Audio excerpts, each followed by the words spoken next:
এই যে সব কেটে রেখেছি, পুরো একদম না মানে রং বেরঙের সবকিছু। এটা গাজর আছে, এটা ক্যাপসিকাম আছে, এটা ডিম, একটা ডিমকে ভুজিয়া করে রেখেছি, আর এখানে এই যে 150 গ্রাম পনির আছে, আর আছে এটা কাজু আর কিশমিশ, এটাকে ছোট ছোট করে কুচি কুচি করে কেটে রেখেছি। আর তলায় আর এটার মধ্যে আছে এই যে ভাতটাকে রেডি করে রেখেছি, এই ভাতটা।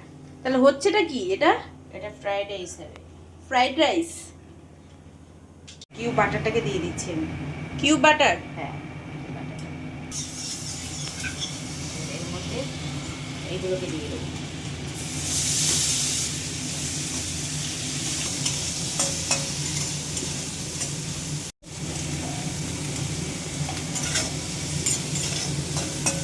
ভাজা হয়ে গেছে? হ্যাঁ, পনিরটা দেবো, পনির, এই যে পনিরটা দিয়ে দিচ্ছি। পনিরটা আগে ভেজে নিতে পারতে না, আগে ভাজলাম না, আবার দেবো, আবার তুলবো, আবার ভাজবো, ওই জন্য ভাজলাম। আচ্ছা, সাদা সাদা গেরুয়া সবুজ, কি সুন্দর লাগছে কালারটা। এবার পড়ে গেল কাজু কিশমিশ।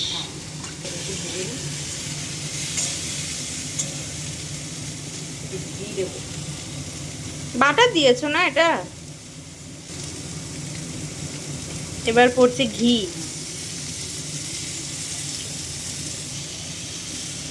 পনিরটা কেন ভাজলাম না আগে? আগে ভাজলে এই ভাজলে রাবার হয়ে যায় পনির। রাইট। এগুলো ভাজা হয়ে গেল। এবারে এর মধ্যে দেবো আমি ডিমটা। ডিম, যেটা ডিমের ভুজিয়া করে রাখা হয়েছে। আমার মা আজকে মানে কি বলবো, ডিমের মনের প্রতি মায়া বেড়ে গেছে, যেহেতু ডিমের দাম বেড়ে গেছে ওই জন্য মা একটা ডিম দিয়েছে। না সেটা না, মানে ভাত রাইস পরিমাণ দিতে হবে তো। আমি তো ভাবলাম ডিমের দাম বেড়ে গেছে তাই আমার মা একটা দিয়েছে ভালোবেসে। দেখা গেল সবজির থেকে রাইসটা, সবজি বেশি হয়ে গেল, রাইস কম হয়ে গেল, তখন আবার একটু অন্যরকম লাগবে। এটা আজকে মা বানাচ্ছে পনির এগ ফ্রাইড রাইস। এইবারে এর মধ্যে আমি রাইসটা দিয়ে দেবো। এটা কি চাল? এটা হচ্ছে তোমার দেরাদুন রাইস। আর কিন্তু রাইসটা পুরোনো রাইস বলে এরকম চালটা মোটা মোটা হয়েছে। রাইসটা অনেকদিন ধরে এনে রাখা ছিল। আচ্ছা, যদি একটু নিচে সবজিটা পুড়ে যাবে, এটা বেশি ভাজা হবে না, জাস্ট একটু মিশিয়ে একটু। হয়ে গেছে না, একটু বাকি আছে। আর কি দেবে? একটু লবণ দেবো। আচ্ছা, একটু ঘি দেবো। আচ্ছা, আর দেবো একটুখানি চিনি। চিনি? হ্যাঁ, করে দিবি সব। এই যে চিনি, একটু লবণ দিলাম। এবারে কি দিচ্ছ এটা? একটু ঘি ছড়িয়ে দিলাম, দিয়ে এবারে ওয়াও, স্মেলটা তো জানি না ওপার থেকে কতটা নিতে পারবে। ফোনের ওপারে তোমাদের হয়তো স্মেলটা নিতে পারবে না, কিন্তু আমি নিতে পারছি। ওয়াও, স্মেলটা সেই এসছে ঘি দেওয়াতে, ঘি আর বাটার মিক্সড করা। একটা কিউব পড়েছে বাটারের। একটা কিউব, আর ওই 2 চামচ 2.5 চামচের মতো ঘি দিয়েছি। আর এই কমপ্লিট আমাদের রাইস, পনির এগ রাইস, ফ্রাইড রাইস।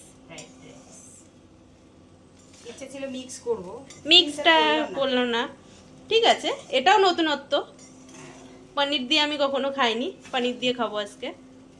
আর কি দিয়ে খাবো সেটা খাওয়ার সময় তোমাদের সঙ্গে শেয়ার করব।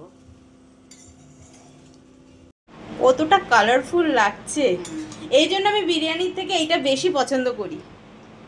আর একটু ফ্রাই করলে কি হতো বলতো, চালটা শক্ত হয়ে যেত, চেঞ্জ হয়ে যেত, কিন্তু চালটা শক্ত হয়ে যেত, ভাতটা একটু শক্ত শক্ত হয়ে যেত। ওই জন্য আমি আর বেশি ফ্রাই করলাম না, যেহেতু এটা দিয়ে খাওয়া হবে। এই চলে এসছে এবারে পাতে রাইস। সুন্দর, লম্বা করে দেবো আজকে। কি সুন্দর ঝরঝরে হয়েছে। আর এই চালটা ঝরঝরে হয়েছে কেন বলতো, চালটা না আমি মানে অনেক দিন ধরে এনে রাখা ছিল আর কি, মানে মোটামুটি 3-4 মাস হয়ে গেছে চালটা কৌটোতে রাখা ছিল। এটা কিন্তু বিরিয়ানি খাওয়ার চাল। আচ্ছা, তো আমি দেখলাম যখন বের করেছি, পুরনো চাল তো বলে না পুরনো চালের ভাতে বাড়ে, ওই জন্য ভাতটা এত সুন্দর হয়েছে, একটুও লাগেনি। আর তার আগে আমি জলের মধ্যে তেল দিয়ে আমি চালটাকে ফুটিয়েছিলাম, ওই জন্য একটু এটা তো নিয়ম, গায়ে লাগেনি একটু। এই যে এগ আমি মাকে বলেছিলাম দুটো দিতে, মা একটাই দিয়েছে। ডিম ডিম ভুজিয়া। তো এবারে দিয়েছি আমি, যেহেতু এখানে পনির পড়েছে 150 গ্রাম, ওই জন্য আমি একটা কম দিয়েছি, ডিম একটা দিয়েছি। আচ্ছা এবারে খাও, এবারে চিকেন দেবে। কালারটা সেই এসছে, ওয়াও।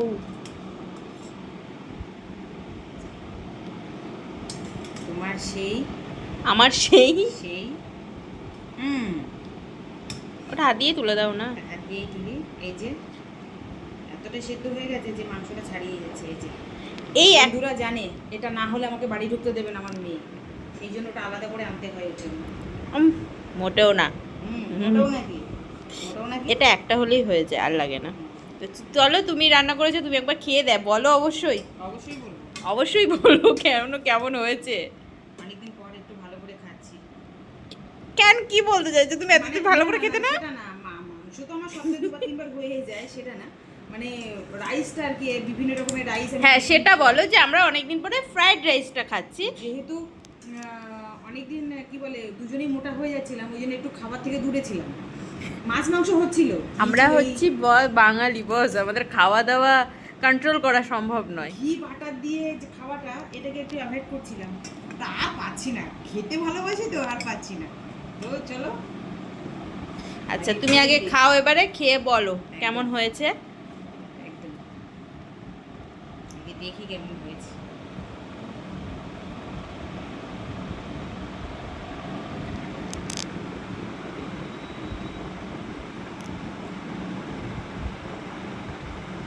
সব পারফেক্ট, ঝোলটাও দারুণ হয়েছে। মাংসটা, মাংস একটা কামড় দাও। ঝোলটাও খুব সুন্দর হয়েছে।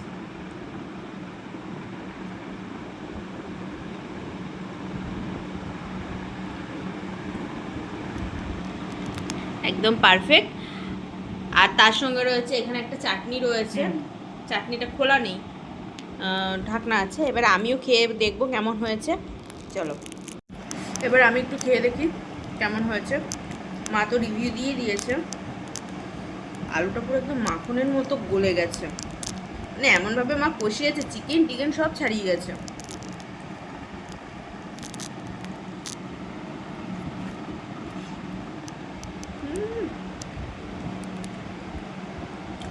কোনো কথা হবে না, আমার অল টাইম প্রিয় হচ্ছে ফ্রাইড রাইস। ঝাল লাগছে? ঝাল হয়েছে। আমার ঝাল লাগছে না, ঝাল লাগছে। আমি যদি হোম ডেলিভারি করি, আমার মার ইচ্ছে হয়েছে হোম ডেলিভারি করবে, যেহেতু রান্নাটা খুবই ভালো পারে।